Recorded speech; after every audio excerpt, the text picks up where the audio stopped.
Good morning students और आप सभी के पेरेंट्स को मेरा नमस्कार। कल हमने जो प्राणायाम सीखा था वो था भस्त्रिका और आज हम एक नया प्राणायाम सीखेंगे जिसका नाम है, आपने सुना होगा, कपालभाति। मगर इसके एडवांटेजेस के बारे में शायद आप परिचित नहीं होंगे, जिसके अनेकों अनेक एडवांटेज हैं। तो शुरू करने से पहले कृपया हमारा चैनल जरूर सब्सक्राइब कर दें, जिससे हमें प्रेरणा मिलती रहे आपके लिए और अच्छे वीडियो बनाने की। तो आइए बिना देर करे शुरू करते हैं कपालभाति। आराम से बैठना है, बस अपनी रीढ़ की हड्डी को सीधा रखना है और सांस को बाहर छोड़ के पेट खाली करके। कैसे करते हैं? अब करते रहेंगे आप। और इसके एडवांटेज, सबसे पहली चीज जो सबसे मेन बात है इसकी, वो क्या है कि 1 सेकंड में एक बार, यानी कि 1 सेकंड में आपको एक बार करना है। तो अब जो युवा हैं वो 1 से लेके 3 बार तक कर सकते हैं। गति को बढ़ा सकते हैं और शुरू में 2 से 5 मिनट तक इस आसन को करना है। उसके बाद इस आसन के एडवांटेजेस क्या क्या है? सबसे नॉर्मल समस्या है वो है हाइपरटेंशन। तो हाइपरटेंशन, जब हम कपालभाति करते हैं तो हमारा हाइपरटेंशन का जो समस्या है वो बिल्कुल खत्म हो जाता है। आपने देखा होगा कि आजकल हार्ट की प्रॉब्लम, जो हमारी आर्टरीज में ब्लॉकेज होती है, तो जब हम कपालभाति करते हैं तो अगर हम निरंतर करते रहते हैं, जिनके आर्टरीज में ब्लॉकेज नहीं है उनमें ब्लॉकेज नहीं आती है कभी, और जिन आर्टरीज में ब्लॉकेज है उनकी ब्लॉकेज कम होती है। तो देखिए, हम लाखों रुपए इसके लिए खर्च कर देते हैं और कपालभाति के माध्यम से हम ये आराम से इस पर विजय पा सकते हैं। एक और इसका एडवांटेज, करते भी रहेंगे, रुकना नहीं है।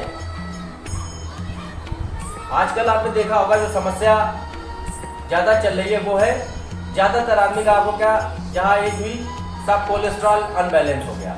हमारा कोलेस्ट्रॉल अनबैलेंस है, हर ज्यादातर व्यक्ति ये समस्या बताता है। तो कपालभाति करने से हमारा कोलेस्ट्रॉल भी बैलेंस रहता है। जो ज्यादातर समस्या आजकल आम है वो क्या है, एक और, वो है डायबिटीज। तो जब हम कपालभाति परफॉर्म करते हैं तो हमारा डायबिटीज भी बैलेंस रहता है, कंट्रोल रहता है। एक और सबसे बड़ी चीज, ये थायराइड, जो हमारे थायराइड में समस्या हो जाती है। आपने काफी लोगों को देखा होगा जिनको थायराइड की प्रॉब्लम है, वो कपालभाति जब हम लगातार करते रहते हैं तो हमें थायराइड भी हमारा बैलेंस रहता है, यानी थायराइड की समस्या नहीं होती है। एक और बहुत बड़ी चीज वो है, आजकल देखा होगा आपने, सुस्ती छा जाती है कि आपने थोड़ा काम किया, सुस्ती, या लो हीमोग्लोबिन, जो लो हीमोग्लोबिन की समस्या है वो भी हमारे कपालभाति करने से दूर हो जाती है। मतलब अगर आप लगातार कपालभाति करते रहें तो आपका हीमोग्लोबिन 17 से 18 के बीच रहता है। एक जो ये कहावत है, ये कहा गया है कि जैसे जिनका हीमोग्लोबिन 7 से 8 के बीच रहता है तो क्या होता है, वो दिन में कितने घंटे काम करते हैं? 7 या 8 घंटे। जिनका हीमोग्लोबिन 9 से 10 होता है वो दिन में 9 से 10 घंटे काम करते हैं। और आपने देखा होगा बहुत से ऐसे लोग हैं जो दिन में 18 घंटे तक काम करते हैं। 18 से ज़्यादा नहीं होना चाहिए हीमोग्लोबिन, और मोस्टली एक दिन में व्यक्ति, एक दिन में 18 घंटे, जो बहुत ज़्यादा, जिनके अंदर बहुत ऊर्जा है, वो 18 घंटे तक काम करते हैं। तो हमारा हीमोग्लोबिन लगातार जब हम कपालभाति करते हैं तो 17 से 18 के बीच में रहता है, जिससे हमें कभी सुस्ती नहीं महसूस होती है। साथ साथ करते भी रहेंगे। इसके साथ साथ हमारे बुजुर्गों ने क्या कहा है कि ताकत जो है हमारे शरीर में, जो एनर्जी है, वो खाने से नहीं आती है। जी हाँ, वो खाने से नहीं आती है, वो हमें हमारे पचाने से आती है। हमने खा लिया ज़्यादा, उससे ज़्यादा हमें ताकत नहीं मिलेगी, मगर कितना हमने डाइजेस्ट करा, कितना हमने पचाया, उससे हमें एनर्जी मिलती है, उससे हमें ताकत मिलती है। तो कपालभाति करने से हमारा डाइजेशन भी बहुत अच्छा रहता है, तो करते रहना है। तमाम जो और कमियां होती हैं, जैसे आयरन की डिफिशियंसी हो जाती है, आयरन की कमी हो जाना, प्रोटीन की डिफिशियंसी, प्रोटीन की कमी हो जाना, मिनरल्स, आयोडीन, कैल्शियम, इन जो भी डिफिशियंसीज होती हैं वो सब भी कपालभाति करने से नहीं रहती हैं। मतलब हमें उसकी कमी नहीं होती है हमारी बॉडी में, और हमारे शरीर को कुछ भी रोग नहीं लगते हैं। जो आपने देखा होगा बहुत से लोग तमाम तरीके के विटामिन की गोलियां, कैल्शियम की गोलियां खाते हैं, उससे भी हमें पूरी तरह निजात मिल जाती है।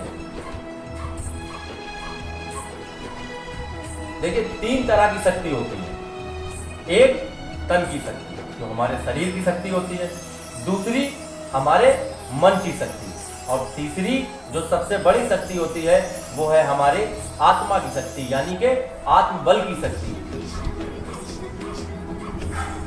आपने देखा होगा कि लोग कहते हैं कि इम्पॉसिबल कुछ नहीं है, असंभव कुछ नहीं है, मगर ये कहना ही नहीं काफ़ी है, इसे करके भी दिखाना होता है। तो जब हमें आत्मबल ज़्यादा होता है तब हम असंभव को भी संभव कर सकते हैं। यानी कि योग के माध्यम से हम अपने तन की शक्ति, मन की शक्ति और आत्मा की शक्ति, आत्मबल को भी अपरिमित कर सकते हैं। तो ये योग की महिमा है, करते ही रहना है।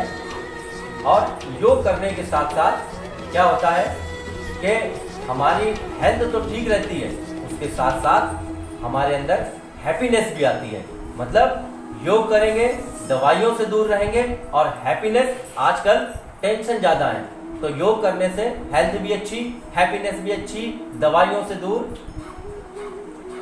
एक और बहुत बड़ा एडवांटेज जो कि हमारी माताओं बहनों के लिए है, अक्सर क्या होता है कि पेट में सिस्ट हो जाती है, गांठ हो जाती है। तो कपालभाति से जब आप लगातार 3 से 6 महीने तक करते हैं तो किसी भी प्रकार की सिस्ट हो वो चली जाती है।